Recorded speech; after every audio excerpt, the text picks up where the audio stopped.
दोस्तों, मृत्यु एक ऐसा सच है जिसे कोई झुठला नहीं सकता। लेकिन क्या आपने कभी सोचा है कि जब सांसें थम जाती हैं तो उसके बाद क्या होता है?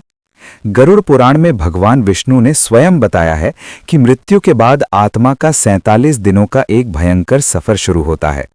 आज के इस वीडियो में हम उस सफर की एक एक सच्चाई जानेंगे। वीडियो को अंत तक देखिएगा, क्योंकि 47वें दिन जो होता है वो आपके होश उड़ा देगा। गरुड़ पुराण कहता है कि जैसे ही सांस रुकती है, यमलोक से 2 यमदूत आते हैं। वो देखने में बहुत भयंकर होते हैं। वो आत्मा को तुरंत अपने साथ ले जाते हैं। 24 घंटे के लिए आत्मा को यमलोक में रखा जाता है, जहां उसे उसके पूरे जीवन के पाप और पुण्य दिखाए जाते हैं। आत्मा वहां रोती है, चिल्लाती है, लेकिन यमदूत उसे रहम नहीं दिखाते। 24 घंटे बाद आत्मा को वापस उसके घर छोड़ दिया जाता है। अगले 13 दिनों तक आत्मा अपने परिवार के बीच ही रहती है। वो अपने दोस्तों और रिश्तेदार को पुकारती है, लेकिन उसे कोई सुन नहीं सकता। इन 13 दिनों में परिवार जो पिंड दान करता है, उसी से आत्मा को आगे के सफर के लिए शक्ति मिलती है। गरुड़ पुराण कहता है कि अगर किसी का पिंड दान न किया जाए तो वो आत्मा भूखी प्यासी भटकती रहती है और प्रेत योनि में चली जाती है। 13 दिन बाद आत्मा का असली सफर शुरू होता है, यमलोक की तरफ। रास्ते में आती है वैतराणी नदी।